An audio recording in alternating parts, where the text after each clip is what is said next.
అయితే నా తల్లి మీ పేరేం పేరమ్మా? మల్లేశ్వరమ్మ తల్లి. మీకు ఎన్ని ఎకరాల భూమి ఉంది తల్లి ఇక్కడ? మాకు 2 ఎకరాల పొలం ఉందండి. మీకు 2 ఎకరాల పొలం ఇక్కడే ఉంది మీకు ఇదే గ్రామంలో? అవునండి. మీకు ఆ 2 ఎకరాల పొలం అనేది మీరు ఇవ్వాలని లేదా? ఇవ్వాలని లేదండి, మాకు 3 ఆడపిల్లలండి. మీకు ఆ 2 ఎకరాల భూమి ఇవ్వాలని లేదు? ఎందుకు ఇవ్వాలని లేదు తల్లి? మాకు 3 ఆడపిల్లలండి, 3 పెళ్లికి కూర్చుంటారు. ఒక పిల్ల పెళ్లి చేశాను, ఇంకిద్దరు పిల్లలు పెళ్లి చేయాల్సిన బాధ్యత నాకు ఉంది. వాళ్ళ నాన్నగారు కూడా లేరు. ఆ పొలం మీద ఆధారపడి ఉండాను నేను. అందుకని నా పిల్లలు పెళ్లిళ్ళు చేసుకోవాలంటే ఆ పొలం నిలబడాలి, నిలబడితేనే నా పిల్లలు పెళ్లిళ్ళు చేసుకోగలుగుతాను. అందుకని నేను ఇవ్వదలసలేదండి. ఇప్పుడు ఆ భూములు మీరు ఇవ్వాలని మీరు అనుకోవడం లేదు కదా? ఆ భూములు ఇవ్వాలని మీ మీద ఎవరైనా ఒత్తిడి తీసుకొస్తున్నారా? మీ ప్రభుత్వం ఏదైనా మీ మీద గట్టిగా ఒత్తిడి తీసుకొని వచ్చి మీతో బలవంతంగా ఆ భూములు ఇప్పించుకునే కార్యక్రమం చేస్తా ఉందా? వ్యతిరేకంగా అంటే మా దాకా ఎవరు రాలేదండి. ఇట్లా చెప్పి చేయటం ఇట్లా అనటమే కానీ గట్టిగా ఒత్తిడి తీసుకొస్తా ఉందా? గట్టిగా ఒత్తిడి తీసుకొస్తున్నట్టే అన్న. మరి అదే మా భూములు ఇవ్వమని ఊళ్ళోకి వచ్చారండి. ఇవ్వమని బలవంతంగా ఇవ్వమని అడిగారు? బలవంతంగా ఇవ్వమని అడుగుతున్నారు. మేము ఇవ్వమని ఎదురు తిరుగుతున్నాము. మీరు ఇవ్వమని చెప్పి మీరు ఎదురు తిరుగుతారు. ఈ 2 ఎకరాల భూమిలో మీకు 3 కూతుర్లు ఉన్నారు. ముగ్గురికి పెళ్లిళ్ళు చేయాలి. ఒక పిల్లకి పెళ్లి చేశాను, ఇంకిద్దరు పిల్లలు పెళ్లిళ్ళు చేయాలి. ఇంకా 2కి పెళ్లిళ్ళు చేయాలా? ఉండేది 2 ఎకరాల భూమి. 2 ఎకరాలేనా? 2 ఎకరాలేనా? ఆ భూమి 2 ఎకరాల భూమిలో మీకు ఎంత సంపాదిస్తా ఉన్నారు ఇప్పుడు? నేనైతే కౌలుకి ఇచ్చుకున్నానండి. కూలికి వెళ్తాను. కౌలు పొలం పండించలేక నేను కూలికి వెళ్ళి ఆ కౌలు వచ్చిన ద్వారా కూలి చేసుకొని పిల్లల్ని చదివించుకుంటున్నానండి. ఇప్పుడు నీ కౌలు ఎంత వస్తా ఉంటుంది? 40,000 అండి. దానికి ఏంది ఒక్కొక్క పంటక? ఒక్కొక్క పంటకి 40,000 అండి. ఇస్తా ఉన్నారా? అవునండి. ఆ మేరకు ఇస్తా ఉంటే నువ్వు వ్యవసాయం చేసుకోవడం ఆడామో కాబట్టి నువ్వు వ్యవసాయం చేసుకోవడం కష్టం కాబట్టి నువ్వు కూలికి పోయి వేరే వాళ్ళకి ఆ భూములు ఇచ్చే కార్యక్రమం చేస్తా ఉన్నావు. వాళ్ళ దగ్గర నుంచి తీసుకుంటా ఉన్నావు. దాంట్లో మొత్తంగా అంటే దాదాపుగా 3-4 పంటలు అంటే దాదాపుగా 1,20,000 రూపాయలు అట్లా కౌలు నీకు వస్తుంది. అట్లా కౌలు వస్తుంది నీకు. దానికి 3 పంటలకు కాబట్టి 1,20,000 అట్లా మా మేర కౌలు వస్తా ఉంది. వీళ్ళేమో కౌలుకేమో శనిక్కాయలకు బెల్లానికి వీళ్ళు ఇచ్చే కార్యక్రమం చేస్తాడు. ఇచ్చేదేమో కేవలం 1000 గజాలు, 1200 గజాలు, 1300 గజాలు.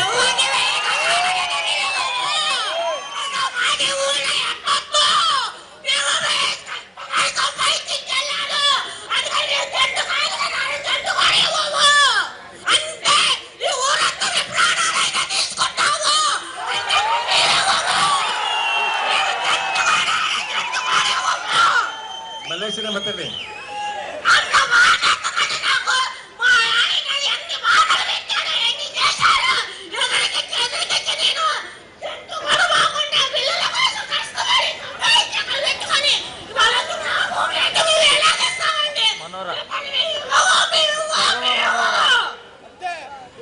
మల్లేశ్వరమ్మ తల్లి గట్టిగా మేము అందరం కలిసి నీకు తోడుగా ఉంటామని బాధపడకు.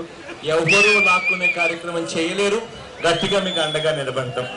ఇంకా ఎవరైనా మల్లేశ్వరమ్మ తల్లి బాధపడక మీరు రైతు కూలీలుగా మీకు రోజుకు ఎంత సంపాదిస్తా ఉన్నారు తల్లి?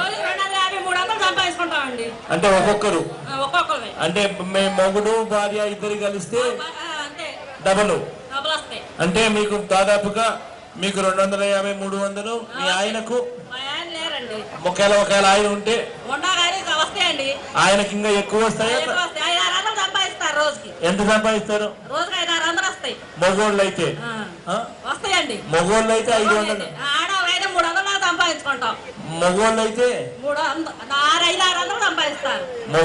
500 పైగానే సంపాదిస్తారు.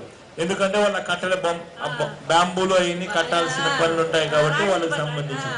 సో వాళ్ళైతే 500 రూపాయలు సంపాదిస్తారు. మీరైతే దాదాపుగా 300 రూపాయలు. కనీసం అంటే ఇద్దరు కలిసి ఒక 800 రూపాయలు రోజు సంపాదిస్తారు.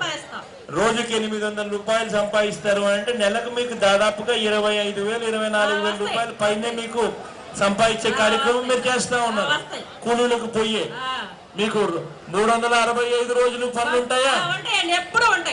365 రోజులు పనులు ఉంటాయి. ఎందుకంటే ఇక్కడ నీళ్లు పుష్కలంగా ఉంటాయి కాబట్టి 365 రోజులు మీకు పనులు ఉంటాయి. కాబట్టి మీరు దాదాపుగా 25,000 రూపాయలు దాదాపుగా సంపాదించే కార్యక్రమం చేస్తారు. మొగుడు పిల్లలు ఇద్దరు కలిపి రోజుకి 800 రూపాయలు చొప్పున మీ పిల్లలు అంతా మీరంతా విజయవాడలో చదివిపిస్తారా? అందరినీ విజయవాడలో మంచి చదువులు చదివిపిస్తా ఉన్నారు. ఇలా రోజుకు మీరు నెలకి 25,000 రూపాయలు మీరు రైతు కూలీలుగా సంపాదించే మీ పరిస్థితి ఇలా ఉంటే కేవలం మీకు ఎంత ఇస్తామని చెప్తా ఉన్నారు గవర్నమెంట్? 1,000-1,500 ఇస్తామని అంటున్నారు. అది కూడా రోజుకా నెలకా? నెలకు. అంటే మీరు 25,000 సంపాదిస్తా ఉంటే గవర్నమెంట్ నెలకు 1,000-1,500 ఇస్తానంటా ఉందా?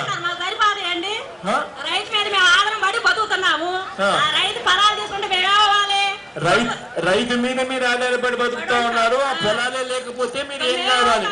మీ ఇల్లులన్నీ కూడా ఇక్కడే ఉన్నాయి కదా, అన్ని ఇక్కడే ఉన్నాయి కదా. ఆ ఇల్లు విడిచిపెట్టి మీరు వెళ్ళలేరు కాబట్టి ఇక్కడే ఉండాల్సి వస్తుంది. ఇక్కడ పనులు దొరకకపోతే దాని అర్థం మీరు 30-40 కిలోమీటర్లు అటువైపుకు రోజు ప్రయాణం చేయాల్సి వస్తుంది బస్సుల్లో. ఖచ్చితంగా రైతులు పొలాలు ఇవ్వకూడదు. ఖచ్చితంగా రైతు కూలీలు అందరం కలిసికట్టుగా బతకాలి. అందరం కలిసికట్టుగా బతుకుతా ఉంటేనే మనం అందరం కూడా బాగుపడగలుగుతాం అంటారు.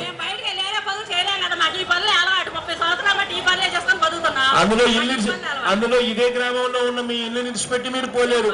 ఇక్కడ పన్ను దొరకకపోతే 40 కిలోమీటర్లు, 30 కిలోమీటర్లు, 50 కిలోమీటర్లు ఎవరెక్కడికో పోయి వెతుక్కోవాలి. అక్కడికి వెళ్ళాలి అని అంటే మళ్ళీ అక్కడ ఖర్చులు, అక్కడ కథలు ఇన్ని చూసుకునే కార్యక్రమాల పరిస్థితి ఏమిటి అని అంటారు. పరిస్థితి ఇట్లా ఉంది కాబట్టి ఎటువంటి పరిస్థితుల్లోనూ మేము దీన్ని వ్యతిరేకిస్తా ఉన్నాము అని చెప్పి చాలా గట్టిగా చెప్తా ఉన్నారు.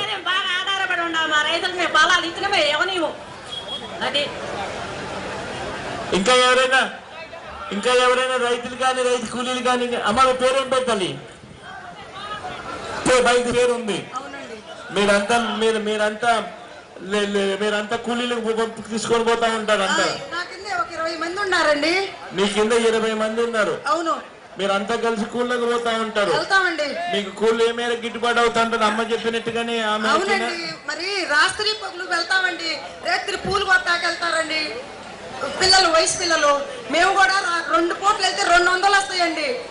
మామూలుగా రోజు 300 రాత్రి పగులు చేసుకుంటే. అయినా ఇవాళ ఈ పొలాలన్నీ తీసుకుంటే మేము ఎలా బతకగలమండి? రాత్రి పగులు చేస్తామండి పనులు రైతుల దగ్గర. మీరు పని చేస్తారు.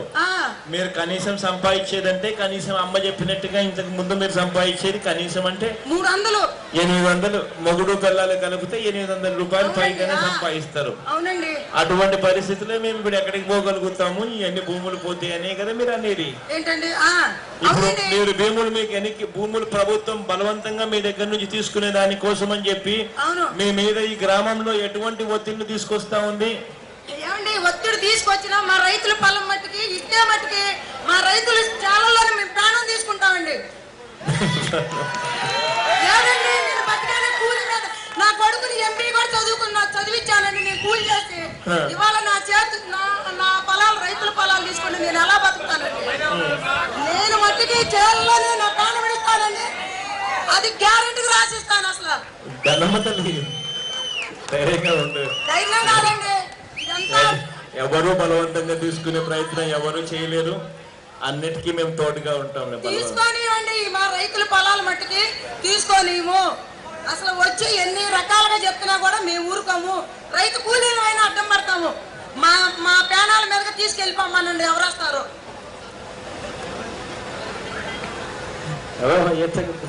అందరూ ఉండాలి. మేము అంతా ఉన్నాం. రైతులు అసలు తీసుకుంటే మేము ఎలా బతుకుతామండి? మేము బతకలేము. మేమంతా